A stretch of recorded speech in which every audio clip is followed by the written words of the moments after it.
Mañana va a haber sesión extraordinaria en el Congreso. ¿Cuál será la finalidad? Someter a votación el dictamen sobre la reforma al Código Financiero para homologar del 2 al 3% el impuesto de nómina y también derogar el impuesto al hospedaje. Esto entraría en vigor si mañana hubiera esa votación el próximo 1 de enero. De hecho, el dictamen ya lo tiene la Comisión de Hacienda y esta iniciativa garantiza el principio de equidad tributaria. El objetivo es robustecer las finanzas públicas estatales, apoyar el IPE y a nuestra máxima casa de estudios, la Universidad Veracruzana. Maestro Rafael Arias, mañana se estará discutiendo y quizás se pueda aprobar esta homologación. No hay duda de que se puede aprobar, porque los señores diputados, salvo excepciones, nada más van a eso, a aprobar. Es decir, no se va a discutir. ¿Por qué? Porque que es un asunto público, no tuvo una consulta, sobre todo con los afectados. ¿Eso es lo que faltó? No, eso y otra cosa que falta en general a los tres órdenes fiscalizadores, tanto a la lavandería de la Contraloría, como al órgano de simulación superior y a la comisión de vigilancia que reparte despensas. Es decir, el problema central, lo voy a resumir para que podamos dialogar, empieza en que no hay transparencia sobre el uso de estos recursos, y no la hay para poder reforzar, apoyar y aguantar una carga tributaria, porque consecuentemente se demuestra que ahí están la utilización de los impuestos, y ni para preguntarle ahorita al encargado del 2% de la nómina, porque todavía está bajo la impresión terrible que padeció. Pero se le podría preguntar, por ejemplo, al presidente del partido, que también manejó el 2%, ¿no? Entonces, el primer problema que hay... ¿Hablas tú? Claro, o ya dejó de ser presidente de esa organización. Así es. Bueno, es el primer problema que hay en todo lo fiscal, aquí y en cualquier lugar, es la transparencia y el acceso a la información. Los empresarios particularmente han estado reclamando, el público en general, en qué se ha utilizado, cuál es el destino. Y no quiero hablar de un volumen más impresionante, que es el de deuda pública, porque no están las obras ni las inversiones productivas. Pero con esta aprobación se podría pagar la deuda pública. Ese también es un problema de educación, de lectura y de aritmética básica. ¿Sí? No es conveniente asociar ya ni siquiera el apoyo al IPE, cuya deuda sobrepasa los 7,000 millones, ni a la universidad, que ya no sabemos en cuánto anda. No, es decir, otra cosa que es importante es que los cálculos, las sumas, no corresponde lo que se espera de ingresos con lo que se tiene que pagar. Pero yo voy a lo segundo, que es también lo definitivo. ¿Por qué quitarle una carga tributaria a los que vienen, ¿sí?, y trasladarle una carga tributaria mayor sin consultar, sin negociar, sin explicar a los de aquí? Los efectos que va a tener inmediatos es en el nivel de empleo, en la actividad empresarial, de por sí ya muy desalentada y poco apoyada. Entonces, la preocupación... Pero hoy dijo el secretario de Hacienda a nivel federal que se creció el 4%. Bueno, el secretario de Hacienda ya padece también el mismo síndrome del tobogán. Es decir, yo le recomendaría que viera ahora lo que dice la CEPAL, lo que dice el Fondo Monetario Internacional y lo que dice el Banco Mundial, reajustando las tasas de crecimiento. Yo quisiera simplemente decir que respecto a este impuesto, lo mínimo que pueden hacer los diputados es leer. Esperamos que lean la iniciativa. Y en este caso no hay responsabilidad del Ejecutivo, desde luego que no la hay, porque tenemos que recordar que es una obligación del Poder Legislativo, es una obligación hacer un análisis, desechar lo que no proceda, apoyar lo que proceda, pero en todos los casos de un gobierno democrático, consultar a los que se va a afectar. Y desde hace tiempo no solo se les ignora en lo que se les debe, porque hasta en eso se les ignora, sino en lo que van a quedar a deber, porque obviamente después de esto pues va a haber un impacto económico y social que no se ha medido. Y por lo demás, en aritmética, pues simple y sencillamente, otra vez, peras y manzanas. No va a alcanzar ni para el palillo de dientes. Pero aquí está la voz de los empresarios, don Jesús Castañeda Nevares, presidente del Consejo Coordinador Empresarial. No están del todo contentos los empresarios con esta homologación. Bueno, de entrada, este es un impuesto que desde su creación generó malestar. Y el malestar tiene que ver porque rompe el principio constitucional. Diríamos que aquí no hay más referencia en aspectos positivos que podría ser la rentabilidad o la productividad que en la que participa la fuerza de trabajo, y que esta a su vez genere un recurso que venga a las arcas públicas y que esto se traduzca en beneficios para la sociedad. Aquí simplemente es como el hecho de decir el empleo generado, cuánto es el monto de la remuneración, y sobre esto viene esto que en lugar de parecer un estímulo, parece un castigo, parece una sanción por generar empleos.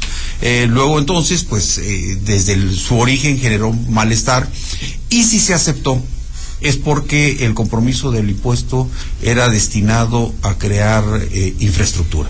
Una infraestructura que seguramente, lo vimos en su arranque, el conectar algunas poblaciones hacia manchas urbanas les permitió también crecer económicamente, y entonces nosotros cerramos un círculo virtuoso en el que el impuesto de nómina generaba más nómina, y entonces esto parecía ser como la idea perfecta a partir de una idea no tan perfecta. Pero esto cambió obviamente en el transcurso del tiempo, y en el sexenio anterior se abrió la posibilidad de que dejara de ser no solamente para crear infraestructura, sino que además sirviera para otras cosas. Y empezamos a financiar a través de este recurso, empezamos a financiar muchas cosas que no tenían nada que ver con la generación de más nómina. Pero bueno, dicen que con esto se puede pagar parte de la deuda y que puede haber obra pública y que además la UB va a tener recursos y el Instituto de Pensiones en el Estado. Porque esto ya lo vivimos. Mira, cuando se vio que esto funcionó, entonces de tener nosotros discusión de proyectos durante un ejercicio, pasamos a una discusión de proyectos multianuales, y prácticamente se comprometió la recaudación de todo el sexenio. Y obviamente que no tuvimos más que reconocer que nos excedimos en esta planeación o esta forma de planeación, y empezar a cancelar proyectos porque no hay dinero que alcance, y menos si no se administra eficazmente. José Luis Enrique Zambel, ¿tú qué tienes que decir ante todo esto? Buenas tardes, antes, Claudio, todos, maestro Arias, Jesús. Pues interesante lo que está diciendo el maestro Arias y Jesús en el tema, pero bueno, primero alguien que domina muy bien el terreno es el maestro Arias. Por otro lado, el compañero Jesús pues tiene silla y un fideicomiso, o sea, él ha estado presente desde el 2001, me parece, ¿no? Desde abril del 2001 que se vio nacer este fideicomiso.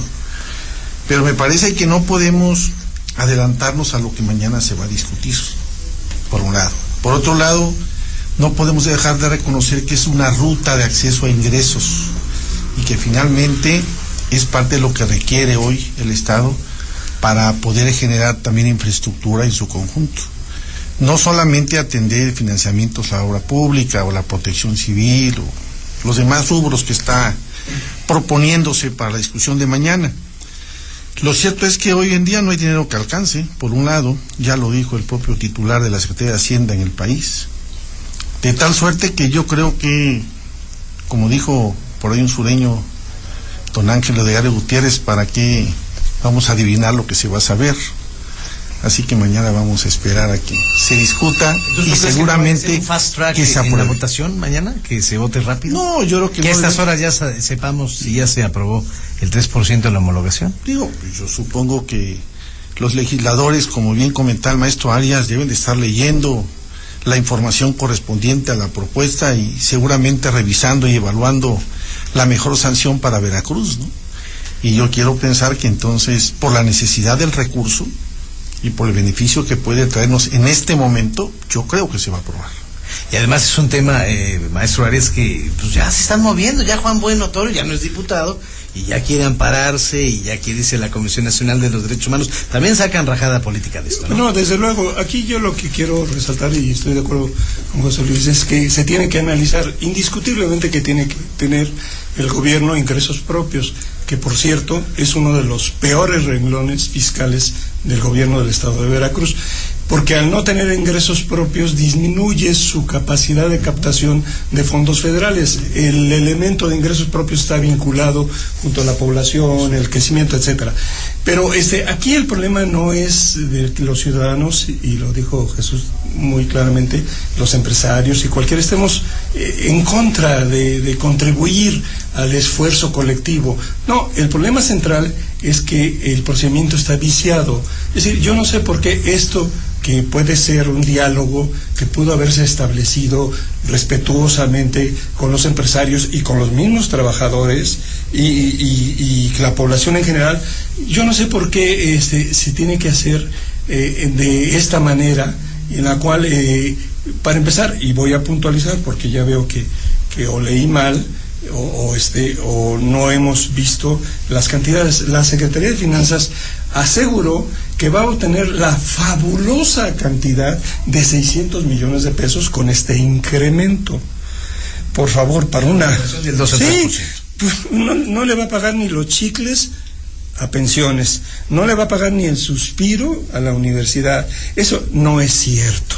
Es decir, partiendo de ahí, el segundo problema que tiene una inconformidad social justificada es que los empresarios han estado exigiendo la transparencia, la lista de obras, pero el acceso a la información tiene un recurso fantasmagórico, es decir, de magos, porque ya sabemos que hay magos que no pueden aparecer dinero, pero hay magos que pueden desaparecer derechos, ¿sí? ¿Cuál es el derecho? Simple y sencillamente lo reservan, y lo reservan 3, 4, 5 años, y entonces pues no se sabe. Yo quiero que quede muy claro, entiendo perfectamente que se tienen que fortalecer las finanzas públicas del gobierno federal y del gobierno del estado, pero el problema central es que cuando un barco se está hundiendo y se trata de salvarlo y de sacar el agua, ahora resulta que ya se llevaron hasta el fondo de las cubetas, ya no tiene fondo. Entonces, por más que se palee, por más que se trate de absorber, no se resuelve, porque la mecánica fiscal no es solo ingresos. No, el problema es cómo se gasta, dónde se gasta, y no quiero hablar de pobres que se volvieron ricos, ni de los de antes, ni de los después. No quiero hablar de nada de eso. Lo único que quiero centrarme en el fortalecimiento de las finanzas públicas, que es una obligación ciudadana, que es indiscutiblemente una obligación gubernamental. Pero en una democracia, a diferencia de una monarquía o una dictadura, tiene que lograrse consensos. Por favor, a los fabulosos asesores jurídicos que no solo la han estado regando los últimos años, ¿sí?, les quiero recordar que el principio de gobernabilidad se rige fundamentalmente de legalidad y de legitimidad.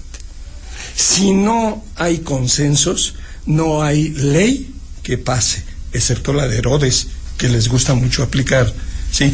En este caso, lo único que yo sugiero es que se transparente, pues, que digan cuáles fueron las listas, no los listos, las listas, y digan cuáles fueron las obras. Y fíjense que es de un volumen que no es muy grande, ¿no? Andará alrededor de los 10, 12 mil millones de pesos en los últimos 5 años. No quiero pedir la lista de la deuda pública, porque eso sería peor. No, en este caso, lo que yo quiero... Pero dice el Orfis que es de 44 mil millones. No, el Orfis necesita ir a la Secretaría de Educación a que le den un curso de alfabetización de las leyes que los hacen responsables a la Contraloría, al Orfis y a la Comisión Disque de Vigilancia del Congreso. No, por favor, deuda pública en el Estado de Derecho es una obligación pendiente. Y ahí sí, Código Financiero del Estado, artículo 313, versículo Rafael Arias, por favor que chequen de qué se compone la deuda pública, y que también lo chequen en la Ley Federal de Contabilidad Gubernamental, y lo chequen. No, los dueños del dinero obligan a que se registre esa deuda. Esa deuda es bancaria y de valores. Pero les acabo de mencionar hace unos días la del agua. Se deben más de 8,000 millones de pesos de agua. Se lo quieren cobrar a los municipios, pero el agua en Veracruz no la manejan los municipios. ¿Quién la maneja? El Estado, en 189 municipios. No, hay una serie de aspectos. No quiero hablar del pasivo laboral, ni lo que le deben a salud, ni lo que le deben obviamente a la universidad. Bueno, quiero hacer la pregunta al revés. ¿A quién no le deben? Es decir, así que este pretexto para un impuesto que me parece absurdo, porque homologar con qué, y vayamos a ese punto, con la minoría, porque la mayoría están en el 2% en el país. ¿Homologar con qué? ¿Con un estado más grande o con un estado más pequeño? No, lo que hay que hacer es una discusión seria, respetuosa, y también pensar, y esta es mi contribución, pensar en que hay otras fuentes de imposición que no se han explotado, pero no se las voy a decir, obviamente. José Luis Enrique Zamel, apunte final sobre este tema. Mira, respetando las posiciones de los compañeros del maestro Arias y de Jesús, yo creo que, insisto, es la única ruta de ingresos para captar más y para que más nos den de la federación, por otro lado, pero también me parece que no tenemos que hacer la chamba de los legisladores. Creo que son responsables y mañana vamos a ver de qué tamaño son de responsables. Quiero verlos, o queremos verlos, que sí se metieron, que sí profundizaron, que sí revisaron, que sí evaluaron, y por supuesto que asuman la responsabilidad que corresponde en la historia de Veracruz. Bueno, Agüed dice que no va a votar por eso, ¿eh? Bueno, no me quiero adelantar todavía porque la sesión va a ser mañana, pero el que no vote está libre en su derecho de hacerlo. Pero yo espero que sea lo mejor para Veracruz, y sobre todo en esta época de rendición de cuentas, que la transparencia sea la mejor carta de presentación de lo que se apruebe mañana. Don Jesús Castañeda Nevares, apunte final, por favor. Bueno, no queremos ser parte del problema, quisiéramos ser parte de la solución, y la ley nos respalda porque la ley establece que las cámaras son órganos de representación y de consulta, y deberían ser consultados de manera obligatoria para dar cumplimiento a la ley. Pero si se ignora, entonces pues no se extrañe que levantemos ¿Se polvo. sienten ignorados ustedes? Desde luego. O sea, desde luego, queremos ser parte de la solución, entendemos el problema, entendemos la ruta de solución, pero si no hay puentes de comunicación, entonces, pues bueno, no debemos de extrañarnos que haya reclamos por esta ruptura. Entonces, mañana estaremos pendientes. ¿Cuál será la resolución? ¿Usted sabe cuál va a ser la resolución? Es fácil suponerlo, ¿no? Porque José Luis dice que esperará la votación.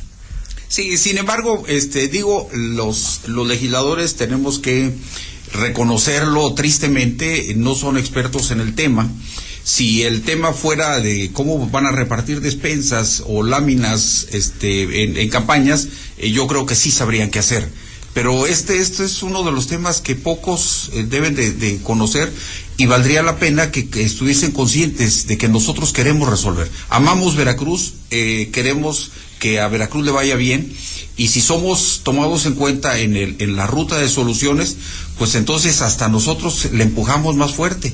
Pero pues bueno, si hay desdén, si hay ignorancia en nuestra opinión y nuestra participación, pues bueno, entonces asumámoslo. Muchas gracias, Jesús Castañeda Nevares, que ya sabes que estos son tus micrófonos. Apunte final, maestro Rafael Arias. Bueno, yo insistiría en algo que es muy simple, muy sencillo, y parte del respeto a los demás, a su libertad de pensamiento, a su libertad de expresión, y lo dijo ahorita Jesús muy claramente. Yo apostaría, pues ya no en este gobierno, porque lamentablemente ya está por terminar, algunos desearían que durara un poco más, pero yo apostaría por el diálogo, por la consulta, por la participación ciudadana, por el respeto a los medios de comunicación y sobre todo a los periodistas, ¿sí? Yo apostaría porque fuéramos capaces de poder asumir responsabilidades presentes y futuras, pero sobre todo apostaría por una democracia que no sea absolutista, que no imponga, y sobre todo que no sea discrecional y voluntariosa, porque es verdaderamente lastimoso ver cómo para cosas sin importancia se consulta, y para cosas que son trascendentes como esa se ignora, en una época y apuesto a ello, en que los medios de comunicación, la revolución tecnológica no permite ocultar prácticamente nada. Entonces, yo lo único que sugeriría es que ese diálogo, esa consulta, esa participación ciudadana y social sea la que caracterice a los gobiernos. ¿Por qué? Porque lo que se viene en términos de crisis económica nacional e internacional, lo que se viene en términos de la demanda de necesidades y rezagos sociales es verdaderamente abrumador, y lamento mucho decirle a los que son autoritarios, voluntariosos, discrecionales e impositivos, que el futuro o se toma en cuenta a la sociedad y al ciudadano, o simple y sencillamente serán los causantes de resistencia y desobediencia civil. Que no le busquen peras al olmo ni vayan a sacar anarquistas del archivo y de la trastienda. No, el problema es que cuando hay leyes injustas y gobiernos injustos y arbitrarios, ninguna población en ningún lugar que se llame democrático está obligado a obedecerlos. Muchas gracias al maestro Rafael Arias, gracias a don Jesús Castañeda Nevares, presidente del Consejo Coordinador Empresarial en Veracruz, y al analista José Luis Enrique Zambel por esta charla. Muchas gracias. Estaremos a la brevedad.